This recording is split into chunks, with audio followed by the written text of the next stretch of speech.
మహాశివరాత్రి సందర్భంగా అన్నమయ్య జిల్లాలోని ప్రసిద్ధ శైవ క్షేత్రాలు భక్తులతో కిటకిటలాడుతున్నాయి. చిట్వేల్ పట్టణంలో వెలిసిన శ్రీ భద్రకాళి సమేత శ్రీ వీరభద్రస్వామి ఆలయంలో భక్తుల కోలాహలం నెలకొంది. పెద్ద సంఖ్యలో భక్తులు వచ్చి దర్శించుకుంటున్నారని ఆలయ నిర్వాహకులు తెలిపారు. ఇక వీరభద్రస్వామి ఆలయంలోని విశిష్టతల గురించి మరింత సమాచారాన్ని మా ప్రతినిధి శ్రీనివాస్ అందిస్తారు.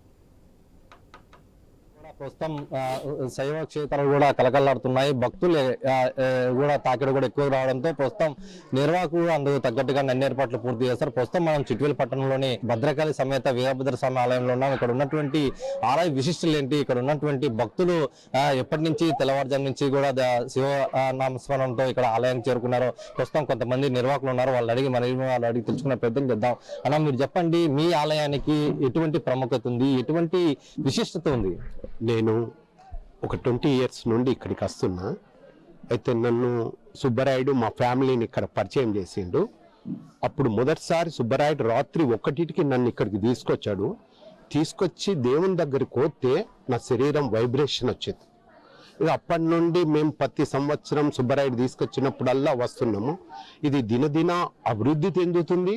ప్లస్ ఆ దేవుడు ఎంత మహిమ అంటే, అమ్మవారు కానీ మనము ఆ గర్భగుడి దగ్గరికి పోయి ఇట్ట నిలబడి కరెక్ట్ ధాన్యం దేవుణ్ణి ప్రార్థిస్తే మన శరీరం వణుకుతుంది.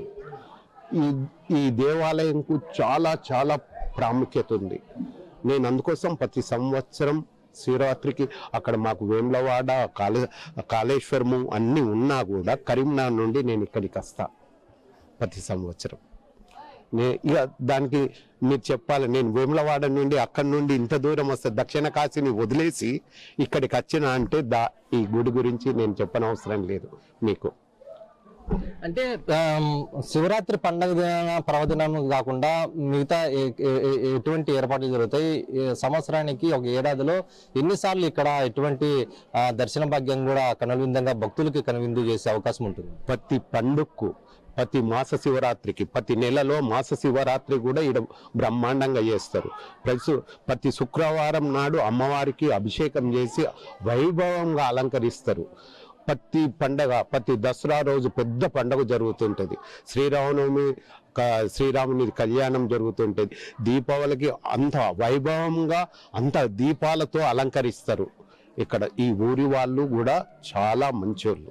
ఎందుకంటే దేవుణ్ణి ఇలా ఒకప్పుడు నేను 20 సంవత్సరాలకి ఇక్కడ వచ్చినప్పుడు ఇది పెద్ద అడవి. ఈ లోపలికి వస్తుండగా పాములు ఉన్నాయి, అవి ఉన్నాయి. లోపలికి ఇట్లా కట్టెలు పెట్టుకొని మేము లోపలికి వచ్చాం. అటువంటిది ఇప్పుడు చూడండి ఎంత వైభవం.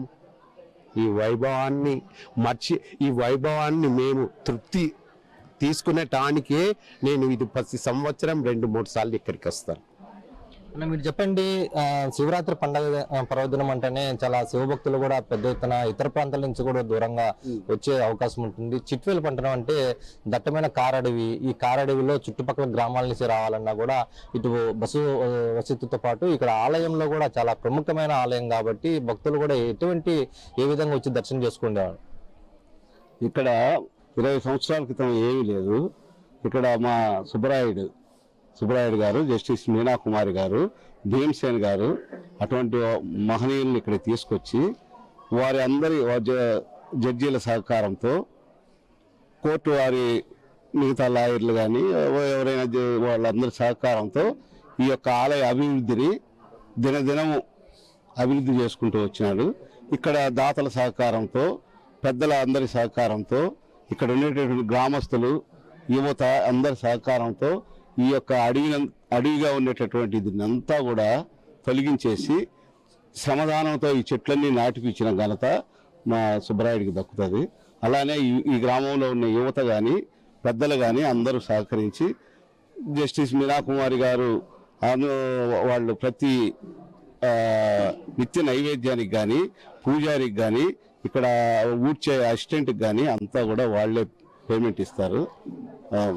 చాలా బాగా. సార్, మీరు చెప్పండి, ప్రధానంగా ఆలయంలో కూడా చాలా మహిమ గల ఆలయం అంటారు. ఇక్కడ ఎటువంటి మహిమ గల ఉంటుంది? ఎందుకంటే ఇప్పటికీ పూర్తిగా ఒక వెలుతురు లేకపోయినప్పటికీ, ఒక విద్యుతీకరణ లేకపోయినప్పటికీ కూడా ఆలయంలో ఒక రకమైనటువంటి వెలుగు విరజిమ్మే ఉంటుందని చెప్పి ఉమ్మడి కడప జిల్లా వ్యాప్తంగా ఒక ప్రచారంలో ఉంది. ఇది ఎంతవరకు వాస్తవం అంటారు? అది పౌర్ణమి అప్పుడు ఒకప్పుడు ఏంటంటే ఒక నాగుభావం వచ్చేసి, అంటే నేను కూడా ఎప్పుడు కూడా ఈ గుడికి వచ్చేవాడిని కాదు, నాకు అసలు ఆ ధైర్యం లేదు, ఏం లేదు.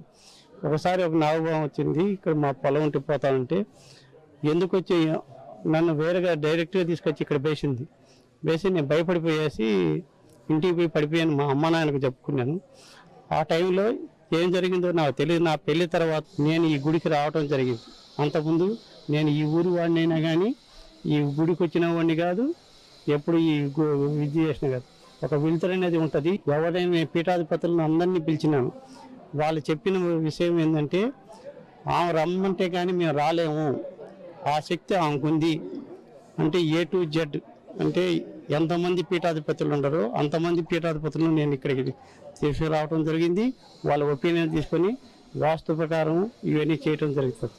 అది ఏదైతే చిట్వేల్ పట్టణంలో వెలిసినటువంటి శ్రీ భద్రకాళి సమేత వీరభద్ర స్వామి ఆలయంలో కూడా చాలా ప్రముఖమైన ఆలయాల్లో కూడా ప్రసిద్ధిగా ప్రస్తుతం నిర్వాహకులు చెప్పుకొస్తున్నాయి. ఇక్కడ దూర ప్రాంతాల నుంచి కూడా భక్తులు పెద్ద ఎత్తున తరలి రావడం, ఇక్కడ శివరాత్రి పండుగ పర్వదినాన్ని కూడా భక్తులకు ఎటువంటి అవాంఛనీయ సంఘటనలు కలగకుండా అన్ని ఏర్పాట్లు పూర్తి చేశామని చెప్తున్నారు. మరి ముఖ్యంగా దక్షిణ భారతదేశంలోనే ప్రముఖ ప్రాచీన ఆలయాల్లో కూడా శ్రీ వీరభద్ర స్వామి ఆలయం కూడా ఒకటని చెప్పి అభిమానిస్తున్నారు. ఇది శివరాత్రి పర్వదినాన చిట్వేల్ పట్టణంలో ఉన్నటువంటి తాజా పరిస్థితి. Vote studio.